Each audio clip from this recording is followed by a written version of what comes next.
आशुतोष शशांक शेखर चंद्रमौलि चिदंबरा, कोटि कोटि प्रणाम शंभु, कोटि नमन दिगंबरा।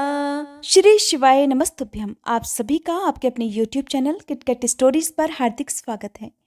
हमारे हिंदू धर्म में प्रदोष व्रत का खास महत्व है। प्रदोष व्रत भगवान भोलेनाथ को समर्पित होता है और हिंदू पंचांग के अनुसार हर महीने की त्रयोदशी तिथि को प्रदोष व्रत रखा जाता है। अलग अलग दिन पड़ने वाले इन प्रदोष व्रतों की महिमा अलग अलग होती है, व्रत कथा अलग अलग होती है, लेकिन पूजा विधि एक सी होती है। इस बार फाल्गुन मास के शुक्ल पक्ष में पड़ने वाला प्रदोष व्रत शनिवार के दिन पड़ रहा है, इसलिए ये शनि प्रदोष व्रत रहेगा। प्रदोष व्रत हर महीने में 2 बार यानी कि एक कृष्ण पक्ष में और एक शुक्ल पक्ष में आता है।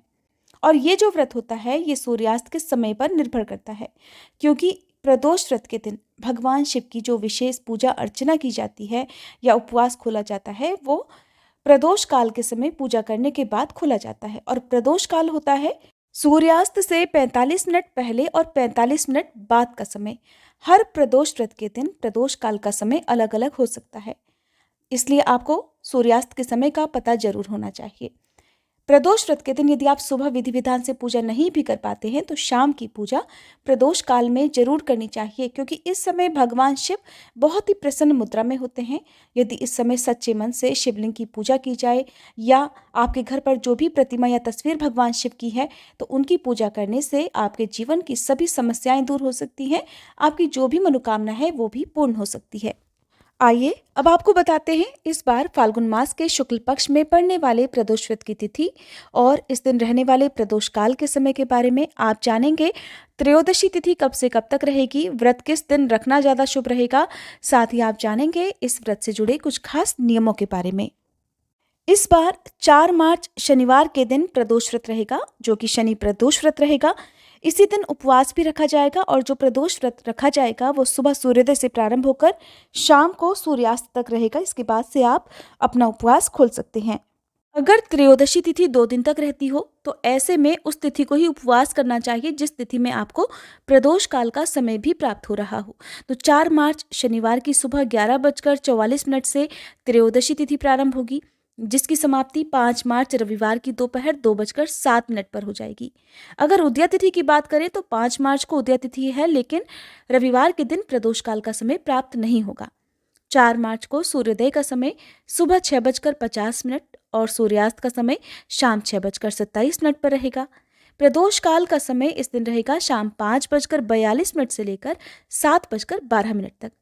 इस दिन राहु काल का जो समय है वो सुबह 9 बजे से लेकर 10:30 बजे तक रहने वाला है, इसलिए सुबह की जो भी पूजा आराधना है वो राहु काल के समय से पहले ही आप जरूर कर लें। राहु काल के समय किसी भी तरह का दान आदि देने से जरूर बचें, क्योंकि इस समय किया गया दान राहु और केतु ग्रह को चला जाता है।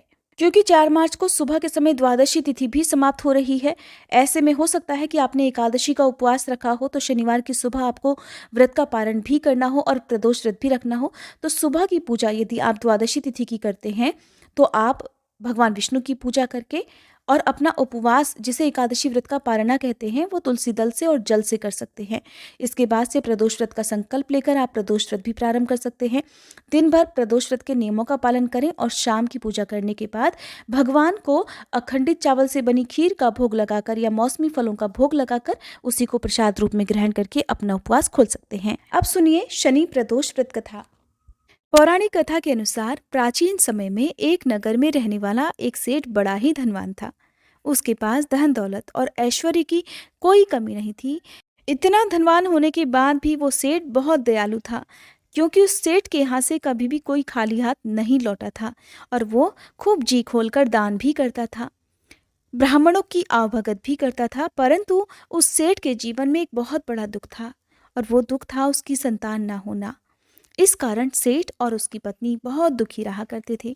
सेठ रात दिन ये सोचकर दुखी रहता कि उसके पास इतना ढेर सारा धन है, लेकिन उसका उपभोग करने वाली उसकी कोई भी संतान नहीं है, ना ही उसका वंश बढ़ाने वाला कोई है।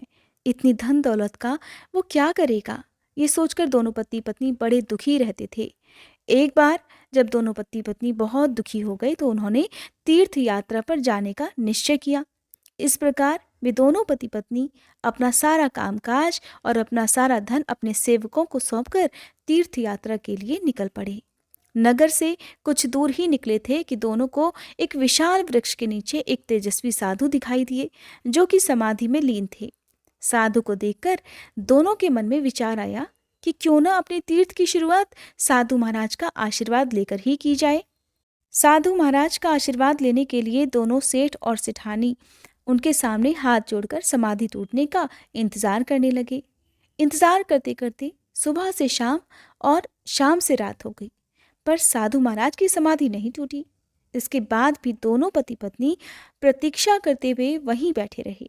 आखिरकार अगले दिन प्रातःकाल साधु महाराज समाधि से उठे तो उन्होंने देखा कि दोनों पति पत्नी हाथ जोड़कर वहां उनकी समाधि टूटने का इंतजार कर रहे थे। इसके बाद वो साधु महाराज कहने लगे कि मैं तुम्हारी अंतर्मन की कथा जान गया हूँ। हे वत्स, मैं तुम्हारे धैर्य और भक्तिभाव से अत्यंत प्रसन्न हूँ। इसके बाद साधु ने उन्हें संतान प्राप्ति के लिए शनि प्रदोष व्रत के बारे में बताया और पूजा विधि भी बताई। साधु महाराज ने सेठ और सेठानी से कहा कि इस व्रत को तुम पति पत्नी मिलकर श्रद्धा और भक्तिभाव के साथ करो और सभी नियमों का पालन कर भगवान शिव और पूरे शिव परिवार की पूजा करो। साथ ही शनिदेव की पूजा भी करना। इस व्रत के प्रभाव से तुम्हें संतान सुख अवश्य प्राप्त होगा। साधु महाराज के ऐसे वचनों को सुनकर सेठ सेठानी के मन का दुख कुछ कम हुआ और वे बड़े प्रसन्न होकर उनका आशीर्वाद लेकर तीर्थ यात्रा पर निकल पड़े। जब तीर्थ यात्रा पूर्ण हुई तो दोनों अपने घर लौटे। फिर उन्होंने साधु महाराज के कहे अनुसार शनि प्रदोष व्रत का पालन किया। इस व्रत के प्रभाव से सेठ जी के घर एक सुंदर बालक ने जन्म लिया। इस तरह जो भी भक्त नियम पूर्वक श्रद्धा और पूजा पाठ करता है और शनि प्रदोष व्रत के नियमों का पालन करता है, शनिदेव और भगवान शिव उनकी सभी मनोकामनाएं पूर्ण करते हैं, उनके जीवन के सभी दुख दूर करते हैं। शनि प्रदोष व्रत रखने से शनिदेव से जुड़ी परेशानियों का भी अंत हो जाता है। शनिदेव की कृपा भी प्राप्त होने लगती है। हिंदू शास्त्रों के अनुसार संतान प्राप्ति की कामना के लिए अगर आप शनि प्रदोष व्रत के दिन व्रत ना रख पाएं तो आप इस दिन व्रत की कथा अवश्य सुनें। शनि प्रदोष व्रत रखने से सभी प्रकार के सुख प्राप्त होते हैं। शनि प्रदोष व्रत के दिन हनुमान चालीसा का पाठ भी विशेष फल देने वाला होता है। इस दिन ध्यानपूर्वक और विश्वास के साथ हनुमान चालीसा पढ़ने या सुनने से हनुमान जी का भी आशीर्वाद प्राप्त होता है और जो भी विघ्न आपके जीवन में है या आपके परिवार में है वो विघ्न भी दूर हो जाते हैं। बोलिए शंकर भगवान की जय, शनिदेव महाराज की जय। ये थी शनि प्रदोष व्रत कथा। कथा सुनते समय हमेशा अपने हाथ में पुष्प रखें और कथा समाप्ति के बाद उसे भगवान के चरणों में अर्पित कर देना चाहिए। सच्चे मन से श्रद्धा के साथ कथा सुनने के बाद सबसे अंत में आरती की जाती है और भगवान को दूध या दूध से बनी मिठाइयों का भोग लगाया जाता है। इस दिन आप समा के चावल की खीर का भोग भी भगवान को अर्पित कर सकते हैं। इसके अलावा आप आलू या फिर लौकी का हलवा या फिर साबूदाने की खीर का भोग भी भगवान को अर्पित करके उसी को प्रसाद रूप में खुद भी ग्रहण कर सकते हैं। कोई भी व्रत बिना मंत्रों के जाप के, बिना दान के या बिना दक्षिणा के अधूरा रहता है। इसलिए इस दिन अपनी सामर्थ्य के अनुसार भूखे लोगों को आप भोजन करवा सकते हैं या किसी निर्धन जरूरतमंद व्यक्ति की किसी जरूरत का सामान उन्हें दान में दे सकते हैं। अन्न धन दक्षिणा का दान भी इस दिन आप दे सकते हैं। ये वीडियो अगर आपको पसंद आई हो तो प्लीज़ वीडियो को लाइक करके हमारे चैनल को सब्सक्राइब करना मत भूलिएगा। और आजकल हमारे इसी चैनल पर आप हर दिन फाल्गुन मास महात्म्य की कथाएं भी सुन सकते हैं। अगर आपने इन कथाओं को एक बार भी नहीं सुना है तो ज़रूर सुनिएगा, जिसमें आजकल भगवान शिव से संबंधित कथाएं सुनाई जा रही हैं।